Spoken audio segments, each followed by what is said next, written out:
Olá, sejam bem-vindos ao canal Histórias Preciosas. Aproveite e curta essa linda história. Meu nome é Kellen. Eu sempre acreditei que minha vida estava bem traçada, como aquelas histórias de sucesso que você lê em revistas. William e eu éramos o casal perfeito aos olhos de todos. Ele, o advogado charmoso e inteligente, sempre muito bem falado nos jantares e eventos sociais. Eu, a CEO que construiu uma empresa do zero, ganhando respeito em um mundo predominantemente masculino. Mas o que ninguém sabia, nem mesmo ele, é que a verdadeira força financeira dessa relação vinha de mim. Eu sempre mantive em segredo o quanto ganhava, e o porquê, talvez por pura vaidade, ou por medo de que isso mudasse as dinâmicas entre nós. Quando William me pediu em casamento, eu me permiti acreditar que estava vivendo um conto de fadas. A forma como ele ajoelhou, o brilho nos olhos, o anel reluzindo à luz do sol, todos os clichês estavam presentes. Eu nunca quis enxergar as rachaduras no vidro, e quando finalmente as vi, já era tarde demais. A primeira vez que senti aquela dor profunda, pensei que era só estresse. A empresa estava em plena expansão, e os dias no escritório se misturavam com as noites, enquanto eu trabalhava sem parar. No começo, eram dores suportáveis, cansaço comum. Mas logo elas se tornaram algo mais. O corpo começou a me trair, e por mais que eu tentasse ignorar, chegou o dia em que simplesmente não consegui mais levantar da cama.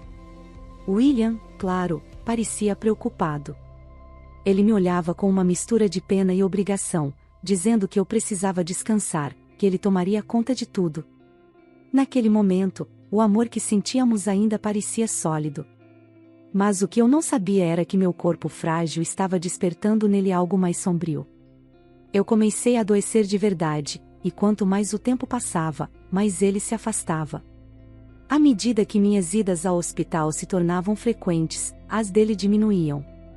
Eu me convenci de que era por causa do trabalho, de que ele estava tentando manter tudo funcionando por nós dois, mas no fundo, eu sabia que aquilo era uma mentira. Havia uma noite específica que nunca esquecerei. Estava no hospital, o cheiro estéril dos corredores misturado ao som das máquinas ao meu redor. William entrou no quarto, e pela primeira vez, senti uma distância entre nós que era palpável. Ele ficou ao lado da cama, mas não pegou minha mão, não me olhou nos olhos como antes. Quando ele falou, sua voz estava ausente, quase mecânica.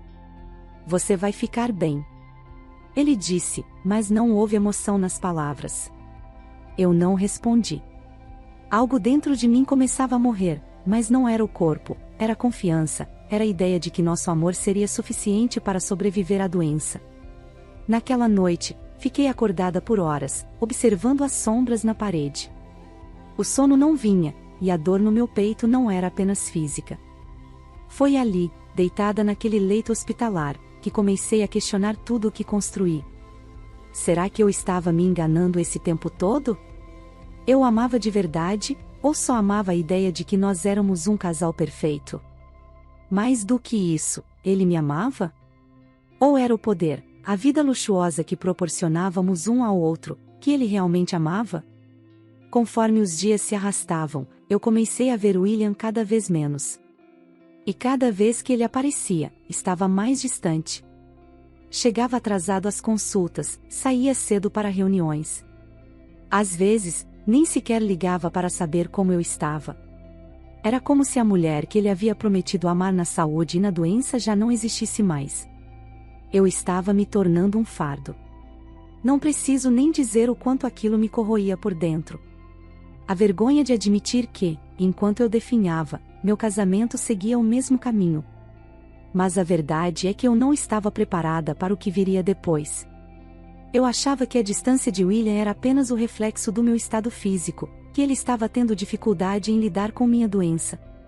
Nunca imaginei que por trás daquela indiferença crescente, houvesse algo muito mais profundo.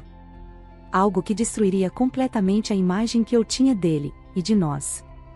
Olhando para trás agora, eu percebo que os sinais estavam todos ali. Pequenos comentários, olhares evitados, a falta de conexão. Mas eu estava tão envolvida no meu próprio sofrimento que não quis enxergar. Achei que, se eu me recuperasse, tudo voltaria ao normal. Eu só não sabia que o normal que eu conhecia já havia deixado de existir há muito tempo. Naquela cama de hospital, enquanto o mundo seguia lá fora, eu estava prestes a perder tudo. E o que eu não sabia é que, às vezes, perder é o que realmente te liberta. Quando William entrou no meu quarto do hospital naquela tarde, seu rosto estava mais sombrio do que o normal. Ele não me beijou na testa como costumava fazer nos primeiros dias, nem mesmo sorriu. Apenas puxou uma cadeira para perto da cama e sentou-se pesadamente, como se o peso do mundo estivesse em seus ombros. Por um instante, pensei que ele traria alguma notícia ruim sobre o meu estado de saúde, ou talvez estivesse cansado por causa do trabalho. Mas a verdade era bem pior. Kellen, ele começou, sem olhar diretamente para mim, os olhos fixos nas mãos que descansavam no colo. Precisamos conversar. Essas palavras, tão simples e tão carregadas de significado, deixaram meu corpo tenso de imediato. Meu coração começou a bater mais rápido, e eu sabia, instintivamente, que o que estava por vir não seria fácil de ouvir. Claro. Murmurei, tentando não demonstrar o nervosismo que agora me consumia. Mas algo na sua postura rígida, na sua voz sem emoção, me fez prender a respiração. Ele não estava nervoso. Não estava triste. Estava decidido. Eu quero o divórcio. Aquelas 4 palavras atravessaram o ar como uma lâmina. O quarto de hospital, antes tão familiar com o cheiro de antisséptico e o zumbido das máquinas, pareceu subitamente pequeno e sufocante. Eu fiquei em silêncio por alguns segundos, digerindo o impacto. As palavras pareciam surreais. Um divórcio? Agora. Olhei para ele, buscando alguma emoção no rosto, mas só encontrei uma frieza que nunca tinha visto antes. Você está falando sério? Perguntei, minha voz mais fraca do que gostaria. Eu queria que soasse forte, como a CEO que eu era, mas soou como uma mulher ferida, vulnerável. Ele assentiu, ainda sem me olhar nos olhos. Isso não está funcionando. Não posso mais continuar assim, Kellen. Eu tentei, de verdade, mas eu não sou o tipo de homem que pode lidar com isso. Ele gesticulou vagamente para mim, como se eu fosse a encarnação de todos os seus problemas. Adoecer me transformou em algo que ele não conseguia suportar. Meu sangue ferveu. Lidar com isso? Eu me forcei a ficar calma, mesmo que meu interior estivesse em caos. Estou lutando por minha vida, William. Isso não é algo que eu escolhi. Você realmente acha que abandonar o casamento agora é a solução? Ele finalmente me olhou, e foi nesse momento que eu percebi que a indiferença era pior que o ódio. Havia uma ausência de qualquer sentimento real em seus olhos. Eu conheci outra pessoa, ele disse, como se estivesse discutindo um assunto trivial, como o almoço de amanhã ou um projeto de trabalho. Ela entende o que eu preciso agora.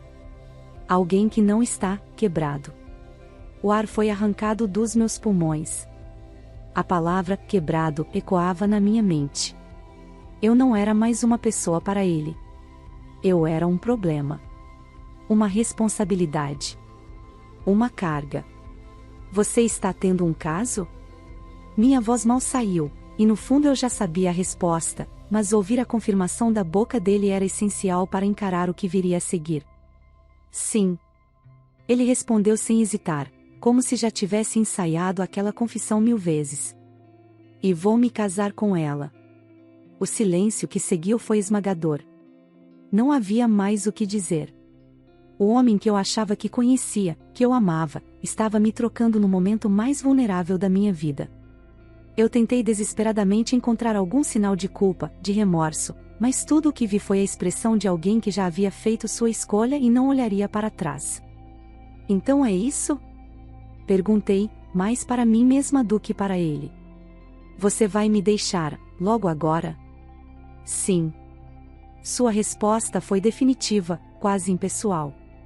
Eu não posso continuar com isso. Não quero uma esposa inválida. As palavras foram como facadas. A brutalidade delas me tirou o fôlego. Eu senti uma mistura de raiva e desespero crescendo dentro de mim, mas também algo mais. Algo que, naquele momento, eu não reconhecia completamente uma liberdade iminente.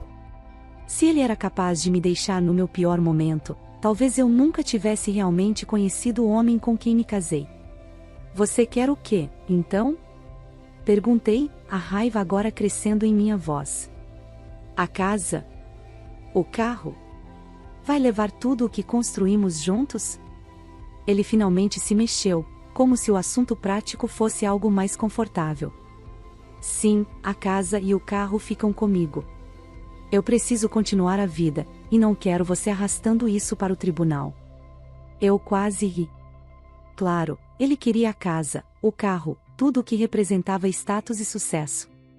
Ele achava que poderia simplesmente pegar tudo e começar uma nova vida, como se eu fosse apenas uma página a ser virada. Mas o que ele não sabia, o que ele nunca imaginou, é que quem bancava aquela vida de luxo era eu. William era um bom advogado, mas seu salário não cobria nem metade do que gastávamos mensalmente. Ele vivia em um mundo que eu mantinha de pé, sem nunca perceber que, sem mim, ele cairia. Por um segundo, eu quis gritar essa verdade na cara dele, expor o quanto ele dependia de mim. Mas algo me impediu. Não era hora de mostrar minhas cartas. Ao invés disso, me forcei a sorrir, um sorriso pequeno e amargo. Tudo bem. Eu disse, calmamente. Você pode ficar com a casa e o carro. O alívio que vi em seu rosto foi instantâneo. Ele não questionou, não suspeitou de nada. Talvez já estivesse tão convencido de que eu era fraca, física e emocionalmente, que nem cogitou que eu pudesse ter algum controle sobre o que aconteceria a seguir. Obrigado, Kellen. Sei que você entende. É melhor para nós dois. Ele se levantou e colocou a mão no meu ombro de forma quase condescendente. Eu espero que você encontre alguém que possa cuidar de você, do jeito que você precisa. Eu observei enquanto ele saía do quarto, sentindo o vazio deixado para trás. Ele pensava que me tinha derrotado, que me trocaria por uma nova vida sem consequências. Mas ali, naquele silêncio, comecei a sentir algo mudar dentro de mim. O golpe que ele me deu poderia ter me destruído, mas ao invés disso, foi o catalisador de algo que eu não sabia que existia, uma força inabalável que me impulsionaria para muito além do que ele jamais imaginaria. William ainda não sabia, mas ele havia acabado de cometer o maior erro da sua vida. E quando ele finalmente percebesse, seria tarde demais. Depois que William saiu daquele quarto de hospital, eu fiquei encarando a porta fechada por um tempo que pareceu eterno. O silêncio ao meu redor era quase sufocante, mas minha mente estava em completo caos. Ele tinha realmente me deixado. Não apenas me deixado, mas me descartado. Como se eu fosse uma peça defeituosa de um quebra-cabeça que ele não queria mais tentar montar. Por um tempo, senti uma mistura de raiva, tristeza e desamparo. Estar naquela cama de hospital, vulnerável, me fazia sentir ainda mais impotente. Mas então, algo começou a mudar dentro de mim. Lentamente, o que era fraqueza se transformou em uma espécie de clareza. Eu percebi que, durante anos, havia subestimado o meu próprio poder. Não era ele quem mantinha nossa vida em ordem, não era ele que sustentava o luxo que tanto gostava de exibir. Era eu. Com o passar dos dias, enquanto meu corpo começava a reagir aos tratamentos e eu recuperava um pouco da minha força física, minha mente se fortalecia ainda mais rápido. Eu me prometi que, assim que saísse daquele hospital, William veria quem realmente estava no controle. A primeira vez que coloquei os pés fora do hospital, o mundo parecia diferente. Eu sentia o ar fresco contra o rosto, o cheiro da vida voltando aos meus pulmões e com isso, a determinação crescia ainda mais dentro de mim. Não era apenas sobre superar a doença. Era sobre me reerguer mais forte do que nunca. Não havia mais espaço para fraqueza. Aquela em que William conheceu, que ele achava ser frágil e dependente, tinha ficado para trás naquele quarto de hospital. Eu não voltei para nossa casa, porque ela agora era de William. Ele estava lá com a amante, vivendo a ilusão de que sua nova vida estava florescendo, enquanto eu seguia um caminho diferente. Quando saí do hospital, aluguei um pequeno apartamento no centro da cidade. Não era grande nem luxuoso, mas era suficiente para mim naquele momento. Um espaço silencioso, onde eu podia finalmente respirar e me recompor. Longe de tudo o que me lembrava William e o que tínhamos sido. Eu sabia que aquilo era temporário. Eu precisava de tempo, de paciência, para que meu plano fluísse como deveria. Nos primeiros meses, fui discretamente reconstruindo minha vida. Voltei ao trabalho, foquei na minha recuperação física, e deixei que o silêncio do meu novo lar me fortalecesse. Não era o momento de confrontar William ou exigir nada. Eu sabia que, mais cedo ou mais tarde, ele mesmo destruiria tudo. Ele estava vivendo uma vida que não podia sustentar, e logo, a realidade financeira o alcançaria. Enquanto eu prosperava em silêncio, a situação de William começou a desmoronar. Recebia, através de amigos em comum, pequenas informações que confirmavam o que eu já esperava. Ele estava lutando para manter as aparências. A amante, inicialmente deslumbrada com a ideia de uma vida luxuosa ao lado dele, logo começou a perceber a verdade. O dinheiro que William achava que tinha estava acabando rapidamente, e seu salário de advogado não era nem de longe suficiente para cobrir as despesas da casa e do carro. Foi então que as dívidas começaram a aparecer. Cartas de cobrança, ligações de bancos, tudo se acumulando enquanto ele tentava desesperadamente manter o controle. Mas William nunca foi bom em lidar com a pressão. Ele sempre teve tudo fácil demais, sempre acreditou que as coisas de alguma forma se resolveriam. Mas desta vez, a realidade o pegou desprevenido. Quando a amante percebeu que a vida de luxo era uma farsa, ela o deixou sem pensar duas vezes. A relação deles, construída sobre ego e conveniência, não resistiu ao impacto das dívidas. Ela desapareceu, levando consigo as promessas vazias que William tinha feito. Ele ficou sozinho, enfrentando o colapso de tudo o que acreditava controlar. E foi então que ele veio atrás de mim. Recebi a ligação numa tarde qualquer, enquanto estava no escritório revisando alguns contratos. Quando vi o nome de William na tela do celular, uma parte de mim quis ignorar. Mas outra parte, a mais fria e calculista, sabia que esse era o momento que eu estava esperando. Kellen, ele começou, com a voz quebrada e tensa. Precisamos conversar. Eu mantive a calma. O que você quer, William?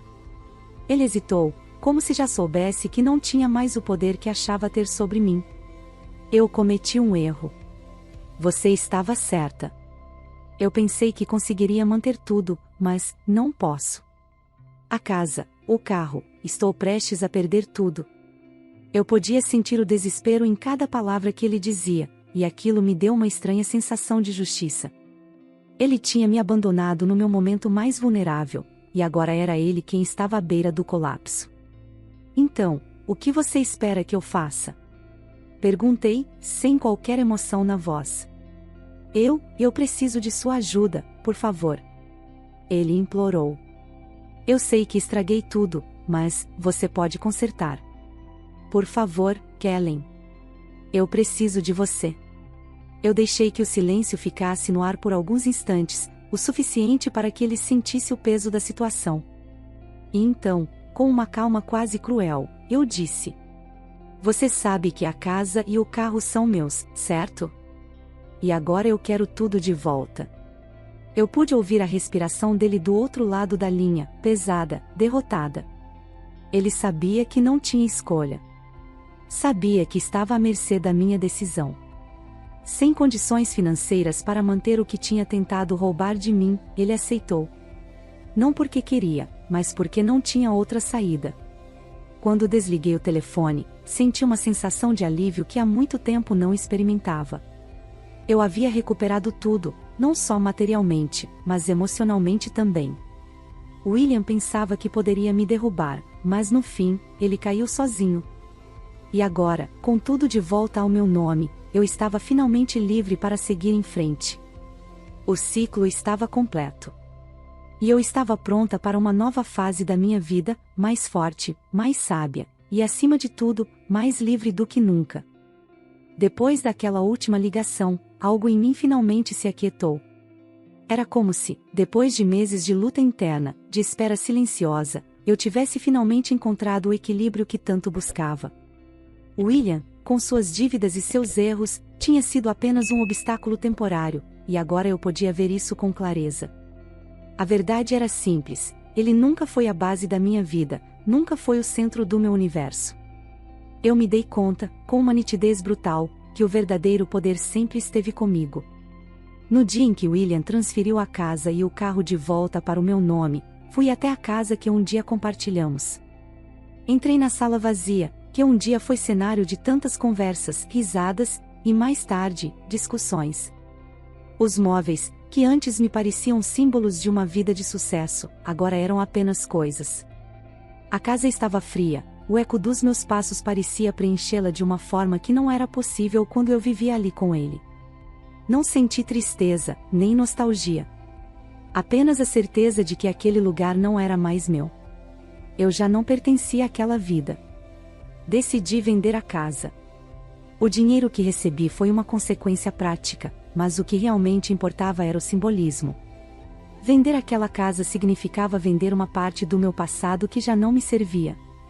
O carro, que William tanto ostentava, eu também me desfiz. Não precisava de lembranças dele, de nada que pudesse manter uma conexão com aquela vida que agora eu deixava para trás. Com o dinheiro, comprei um apartamento moderno no centro da cidade, perto do meu escritório. Uma nova fase precisava de um novo cenário. O apartamento era menor, mas muito mais acolhedor. Eu escolhi cada detalhe com cuidado, desde as cores das paredes até os móveis minimalistas que agora preenchiam o espaço. Era o meu lugar, uma extensão da mulher que eu me tornara, forte, independente e, acima de tudo, livre. Enquanto minha vida florescia novamente, soube das consequências para William. A casa que ele acreditava ser seu refúgio agora estava vendida. Ele estava vivendo em um apartamento pequeno, modesto, quase irreconhecível comparado ao estilo de vida que tanto prezava. Não ouvi mais nada sobre a amante que o deixou, soube que ela havia se mudado para outro estado, em busca de uma nova oportunidade. Quanto a William, ele continuou trabalhando como advogado, mas suas dívidas o cercaram. Ele tentou manter uma imagem de controle, mas quem o conhecia sabia que ele estava em uma luta constante para recuperar o que havia perdido. Seu orgulho, sua vaidade, tudo aquilo que o definia, agora era apenas um fardo. O colapso financeiro foi apenas o reflexo externo de sua verdadeira derrota, a de um homem que subestimou quem realmente o sustentava. Mas essa parte da história já não me interessava mais. Ele fazia parte de um capítulo que eu havia encerrado. Minha preocupação agora era com o meu futuro, e com a pessoa que eu estava me tornando. Voltei a me dedicar inteiramente à minha empresa, com mais força do que nunca. Cada decisão que eu tomava, cada projeto que liderava, me lembrava de que eu era capaz de muito mais do que qualquer um, incluindo eu mesma, poderia ter imaginado. Meus colegas de trabalho notaram a mudança. Comentavam sobre como eu parecia mais leve, mais confiante. Eu não precisava mais provar nada para ninguém, nem me esconder atrás de uma fachada de perfeição. Pela primeira vez em muito tempo, eu me senti inteira, completa. E isso reflete em tudo o que eu fazia. Nos meses que se seguiram, também redescobri o prazer da minha própria companhia. Aprendi a apreciar as pequenas coisas, as manhãs silenciosas no meu novo apartamento, os livros que eu sempre quis ler e nunca tive tempo, os cafés que tomava em silêncio, observando a vida lá fora. Cada dia era uma nova oportunidade para reconstruir minha própria história, longe das sombras do passado. Eventualmente, novos relacionamentos surgiram. Não busquei por eles, mas aconteceu de maneira natural. Homens que, ao contrário de William, não viam em mim uma fonte de status, mas uma pessoa completa, com suas próprias ambições e desejos. No entanto, agora eu sabia que minha felicidade não dependia de mais ninguém além de mim mesma. O tempo em que eu acreditava que precisava de alguém para ser inteira havia passado. Um ano depois, sentada na varanda do meu apartamento, olhando as luzes da cidade se acenderem ao cair da noite, eu refleti sobre tudo o que tinha acontecido. De William, da traição, das minhas lutas no hospital, até o recomeço que parecia improvável naquele momento. Era estranho pensar como tudo tinha mudado. E o mais curioso era que, no fim das contas, William tinha sido apenas uma nota de rodapé em uma história que era, essencialmente, sobre mim. Sobre a minha força, a minha resiliência e a minha capacidade de me reerguer. Eu aprendi, do jeito mais duro, que não podemos controlar o que os outros fazem. As pessoas vão nos decepcionar, nos trair, nos deixar quando mais precisamos delas. Mas isso não define quem somos. O que nos define é o que fazemos depois, como escolhemos nos levantar, como decidimos reescrever nossas vidas. Agora, ao final dessa jornada, eu sabia que o poder estava nas minhas mãos desde o começo. E finalmente, depois de tudo, eu havia escolhido viver para mim. Fico muito feliz por você ter ficado até o final do vídeo. O que você achou dessa linda história? Coloque nos comentários sua opinião, deixe seu like, se inscreva no canal, e ative o sininho de notificações para não perder uma história preciosa. Até a próxima!